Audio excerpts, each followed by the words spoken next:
Hey everybody, it's Joe with Bumblin Acres here. Hope you all are doing well, and this video will be a continuation, or basically the next step, a follow-up video to my video about apprenticeship and my first day. I had a number of people ask about it and wanted to have an update, and I figured I would share lessons learned from that day as well as strengths, what went well, what didn't, to help you as you're preparing for your first day on the job.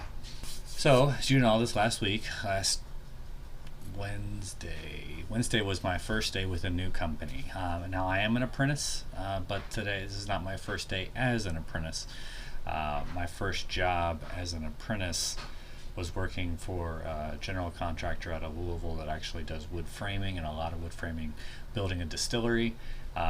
Way out of my element. That was a difficult situation, but this job was interior work, which is what I've done before, so I'm already familiar with kind of the needs.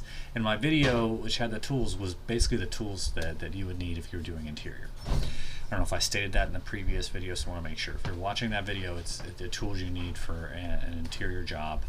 And generally, there are some specific tools for interior, for drywall and such like that, but a lot of those tools are universal.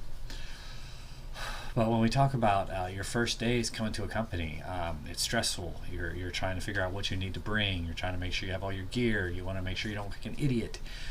You're already way uncomfortable because you just first time walking into any environment. If you're not a little uncomfortable, I think you're being cavalier and a little foolish. So this comes across. It's important that for me, I manage my nerves by preparation. And you can tell when I was doing videos because, you know, all those tools, I went neurotically through those tools. I had everything ready to go. I thought about my contingency plans. Now, there is a situation with this job which is very different from previous jobs I've had, in that this job, the parking was not on site where you're working. This was the first time you parked somewhere else, and then there was transportation to the work site. And that's a new scenario for me. So I am a routine-based creature. I'm a creature of habit. The minute you start, I have to create new routines or new habits, all hell breaks loose. And like, for example, my first day, I went to the parking space. My boss met me, or the foreman met me there, took me over, and I forgot my lunch in the car. Stuff like that, where he had to come back at lunch and take me back to my car. He was more than willing to do it, but that was something that I forgot on my first day.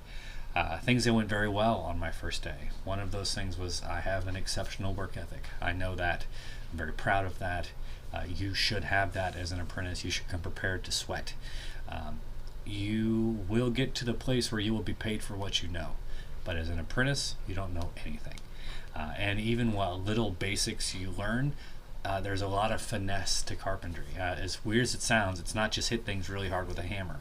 And sometimes it's hit things with a hammer, and you got to know when you can hit something with a hammer and how hard you can hit it. You need to know what chalk lines you can use. There's a lot of tricks to the trade that come involved that are finesse based, and they make you quicker.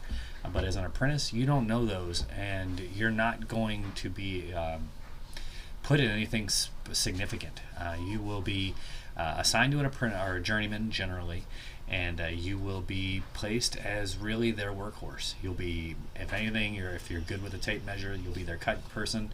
You'll be doing all the cuts for them, but you're going to be carrying their stuff, and you're not going to do anything permanent. In fact, word to the wise as an apprentice, always be leery of doing things permanent. You always want to make sure if you're doing something that cannot be undone, that you are doing it exactly as it needs to be done. I'm always hesitant to do something permanent without having double checked to make sure that it's the right thing to do, because I don't want it on my head. That being said, you're an apprentice. I'm an apprentice. I'm known to be an apprentice. So really, your work ethic speaks volumes. And the foreman came by halfway through the day, and the recruiter who hired me at this company came by halfway in the day, and I had done more work on this job than the previous apprentices had done, which is pretty standard for me. I'm used to that compliment. You should get that compliment as an apprentice. You should be outworking everybody, because that's what you're being paid to do. You're being paid to sweat. Won't always be, but in the beginning, you're getting paid to be ahead of the game. So what didn't go well with this company, ironically, I got left at the work site at the end of the day on Wednesday, because once again, parking is in a different area than where we were working. The bus met up, got everyone together while I was still doing cleanup. It was a 10-hour shift, and the 10-hour breaks are different with this company than they were with my last company. So I started cleanup, and I didn't realize they start their cleanup much earlier and get together and meet up. And by the time I came down, because I was working in a separate area, by the time I came down to where everybody was, they were all gone. And I had to hitch a ride with some of the other trades back to the parking space. So leads 2 points. One of them being there are other trades, and as an apprentice, you're going to be working with other trades. Be courteous to all the trades. I know a number of journeymen, carpenters, generally consider this as top of the pile when it comes down to trades. And I can see the argument being made because we create the frame and the structure, everything else goes on top of. But you are, especially as an apprentice, you are working with these trades and you need their input. You will need to ask them questions, even if they're not carpentry questions. Even if they're not carpenters, it's good to ask questions. You're working with, if you're working with electricity, it's not your forte. You want to make sure that electrician knows you and is comfortable with you, and you're able to ask them questions. So never be afraid to talk to the other professions. I like to make small talk while I'm working. So if I'm working in a room with a bunch of other trades, I'm going to come in and say, hi, how's it going, make talk, so that at the end of the day, when my company left me, the other tradesmen that were there, I had already interacted with throughout the day. They knew who I was. I explained the situation, which it's an easy thing to have happened. I wasn't there with the morning check-in time because I did not start that time. I started an hour later just because that's when my recruiter sent me there. So I wasn't there for them to see, to know. So they weren't looking for me to leave.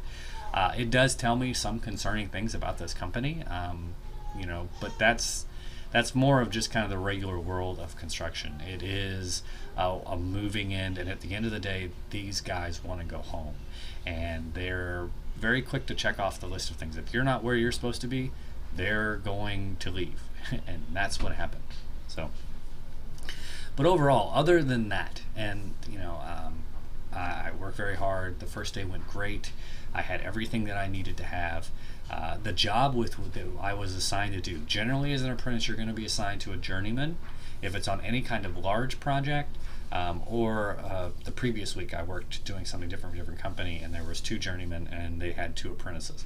I was one of them, and we were assigned tasks, but it was a relatively small space.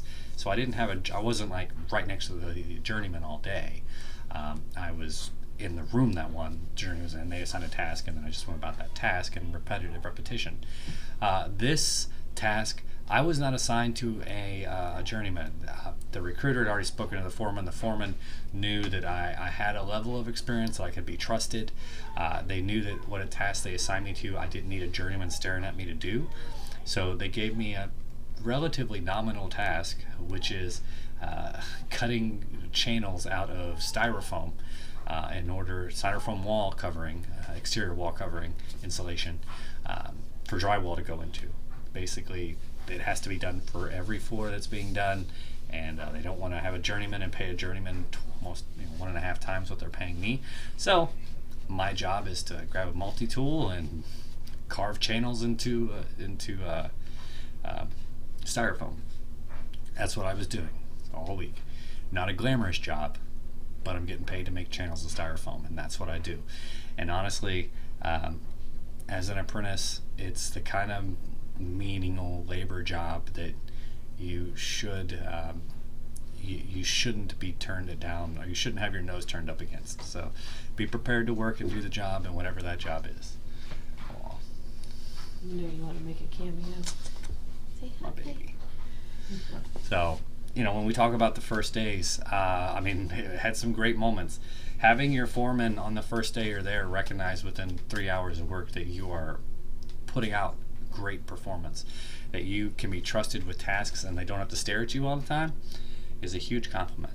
Huge. That speaks volumes to my recruiter. The recruiter was happy with the new hire that I was. It adds stock, and it allows me to have a dialogue with my foreman. So that's huge. I was willing to work. Be willing to work. You don't know everything as an apprentice. You already know that. Don't be too good for anything.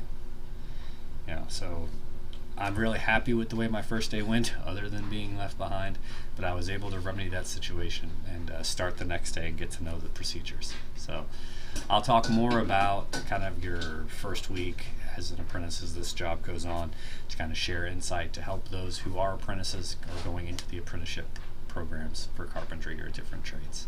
Appreciate y'all watching. Don't forget to like and subscribe. This channel is generally a homesteading channel, but I do talk about, obviously, my trades job as well. Hope this helps you. Have a great day.